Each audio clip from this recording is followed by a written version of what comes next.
Halo Bray, kembali lagi di gaptek.id dan akhirnya tiba juga waktunya buat gua untuk ngebahas motherboard hasil dari saweran-saweran penonton live streamingnya gaptek.id. Jadi, kemarin-kemarin itu banyak yang request ke gua untuk ngebahas Galaxy X570M. Habis itu gue bilang, ya udah kalau memang beneran mau dibahas, kalian nyawer aja patungan untuk beli motherboard ini. Dan akhirnya dananya terkumpul. Akhirnya gue beliin juga motherboard Galaxy X570M yang akan gue bahas kali ini.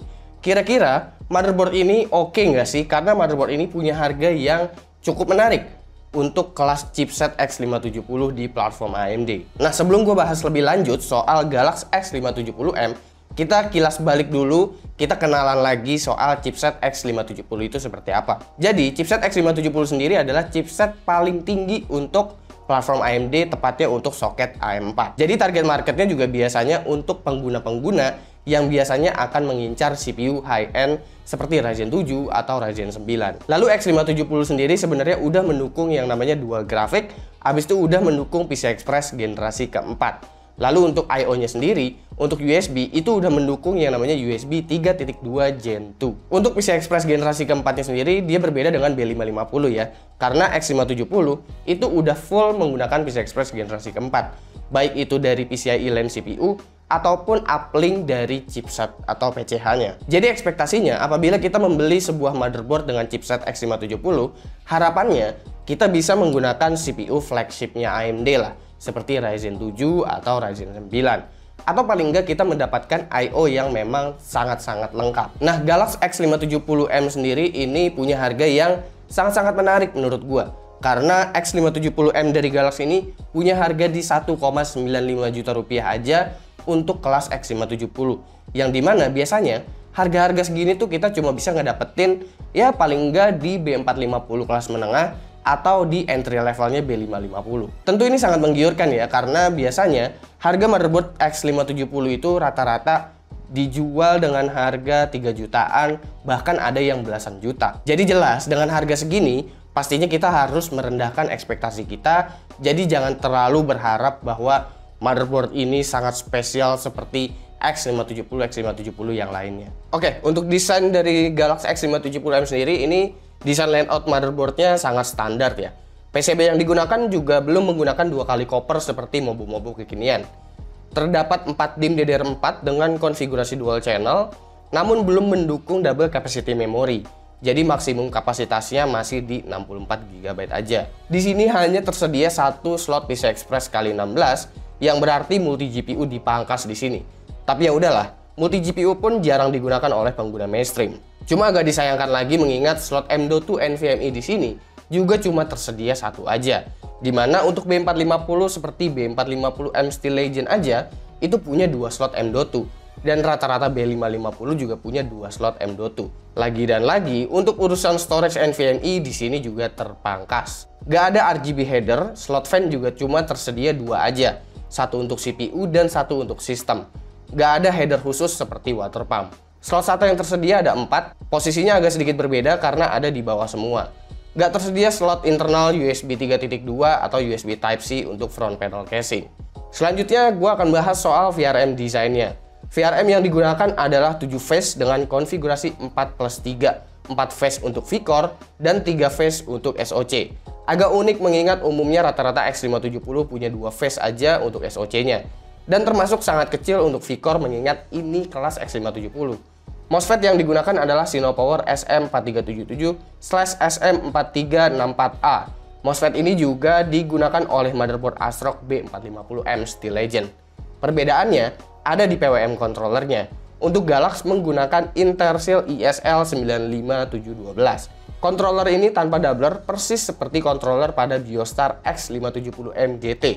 Yang kalian lihat di sini bukanlah sebuah heatsink VRM. Area MOSFET VRM dibiarkan telanjang oleh Galaxy di sini. Yang terlihat di sini hanya sebatas cover untuk bagian I/O shield aja. CPU power menggunakan 1x8 pin.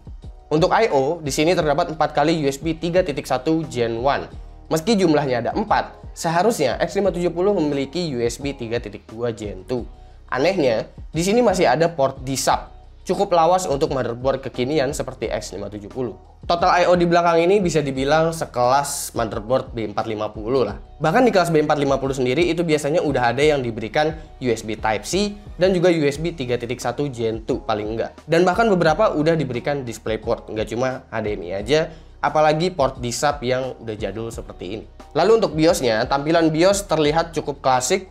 Saat default BIOS-nya berbahasa Mandarin atau China, perlu diubah bahasa dulu ke bahasa Inggris kalau misalkan kalian nggak ngerti. Bagian samping ini hanya informasi aja. Menu untuk overclocking di sini sangat terbatas untuk kelas X570 ya. Pengaturan voltase hanya sebatas offset, nggak bisa overdrive atau manual, serta nggak ada pengaturan untuk fitur load line calibration. Tentu akan menyulitkan apabila kita nggak mengetahui value default apabila pengaturannya adalah offset. Dan voltase nggak bisa dikalibrasi levelnya. Pengaturan XMP masih tersedia, tapi DRAM voltage juga hanya tersedia auto dan offset aja. Tentu buat gua sih ini jadi membingungkan ya untuk posisi chipset X570. Oke, lalu masuk ke metode pengujian ya. Untuk metode pengujiannya gua akan menggunakan dua CPU kali ini, yaitu Ryzen 5 3600X dan juga CPU flagship Ryzen, yaitu Ryzen 9 3900X yang 12 core. Tentu ini karena motherboard X570 yang harusnya bisa menghandle CPU seperti Ryzen 9 ya. Lalu untuk pengujian memorinya, gue akan menggunakan G-Skill Trident Z Neo 2x8GB DDR4 3600. Habis itu untuk coolingnya, gue menggunakan Enermax Leaktech 2360 untuk memastikan CPU-nya itu nggak throttle akibat suhu CPU. Tes ini dilakukan dengan open air bench table ya, dengan ambient temperatur di 26 derajat Celcius. Jadi kalau misalkan kalian pakai casing, seharusnya nanti untuk pengujian suhu itu hasilnya akan sedikit lebih tinggi. Dan untuk pengujian CPU-nya sendiri, gue hanya akan menggunakan Cinebench R15 saja untuk mengukur performanya itu konstan atau stabil atau enggak. Habis itu dari Cinebench R15 ini juga diukur untuk suhu VRM-nya itu seberapa tinggi. Dan semua tesnya ini dilakukan tanpa overclocking CPU sama sekali. Jadi semuanya hanya jalan default aja. Untuk pengujian memorinya sendiri yang dilakuin itu pakai memtest. Habis itu menggunakan Geekbench 4. Untuk pengujian memorinya di sini yang bisa lolos memtest hanya di XMP 3600 aja. Baik itu menggunakan FCLK 1:1 atau FCLK 1:2. Untuk OC ke 3800 MHz sayangnya belum lolos memtest, jadi hasilnya juga gua nggak masukin.